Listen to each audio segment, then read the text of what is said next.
What's up, guys? This is Brother Chris with the heads, not the tails, once again. And once again, I've had another vision of an earthquake in Las Vegas.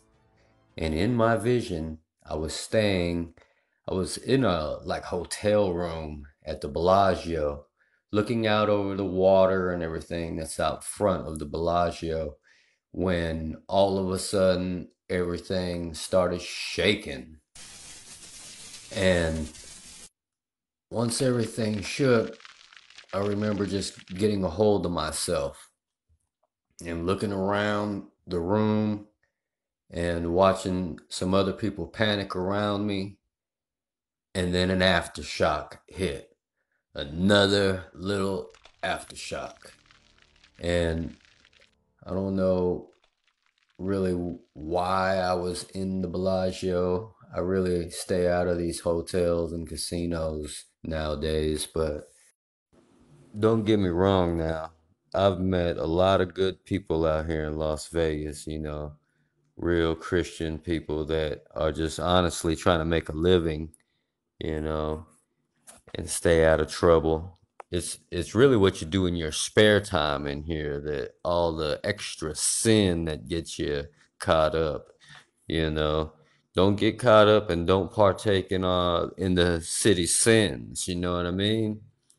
Uh in 2016 we had an earthquake out here that split the freeway. There was a big old hole in the freeway for a minute and they had to fix that.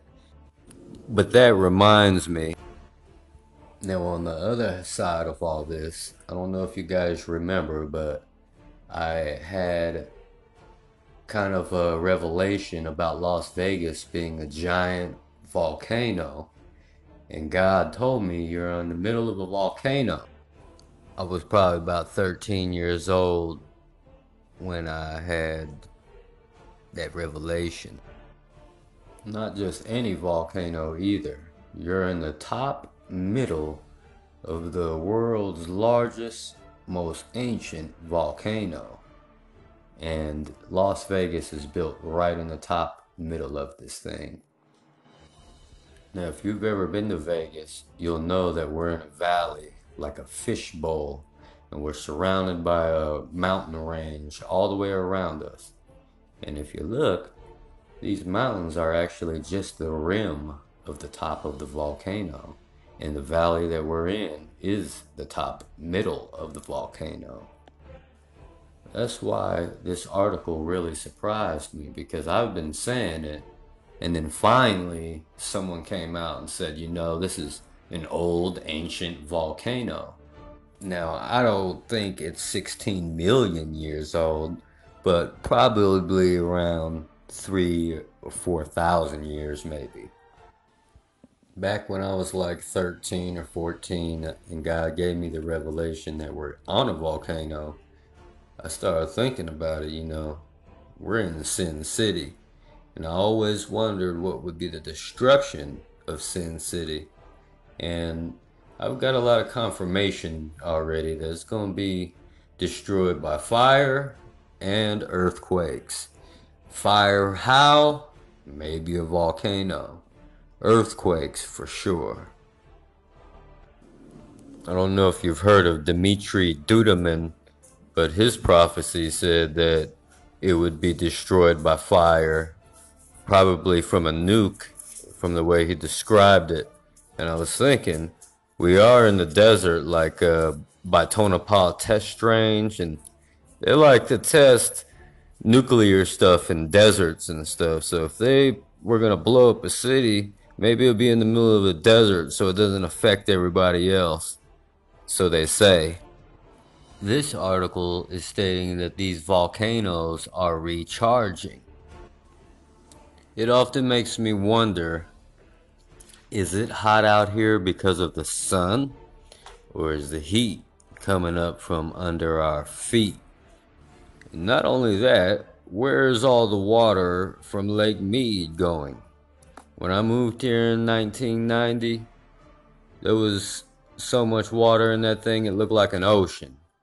Now, it looks like a little skinny little lake. Another interesting fact, they call this whole desert the high desert. Wonder why?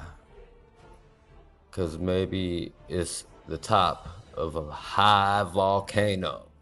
You know, I'm getting my confirmation, and things are starting to come to pass. And, you know, there's a big old hill you exit when you leave out and go towards California through the 15 south. There's a big old drop that you go down. I think it's right when you pass through Victorville. But if you think about it, you're probably exiting off of the volcano when you go that way. And who knows when you leave out Arizona or you're going out towards Utah. Las Vegas is a volcano and it's probably about to blow. It's the end of the last days, folks. Remember, we're the heads, not the tails. And if God can use me, he can use you too. In Jesus' precious name. And you know what we do when the devil pop his ugly head up? We cut it off. Resist thy enemy. There hath no temptation taken you, but such as is common to man. But God is faithful, who will not suffer you to be tempted above that ye are able, but will with the temptation also make a way to escape, that ye may be able to bear it. Wherefore, my dearly beloved, flee from idolatry. I speak as to wise men. Judge ye what I say. The cup of blessing which we bless, is it not the communion of the blood of Christ? The bread which we break, is it not the communion of the body of Christ? For we being many are one bread and one body, for we are all partakers of that one bread. Behold Israel after the flesh. Are not they which eat of the sacrifices partakers of the altar? What say I then?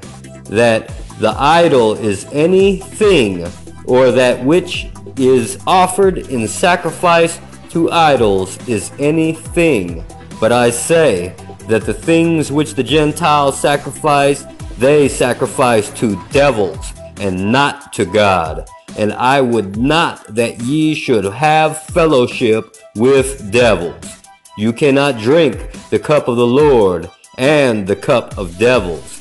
Ye cannot be partakers of the Lord's table and of the table of devils.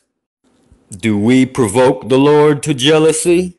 Are we stronger than he? All things are lawful for me, but not all are expedient.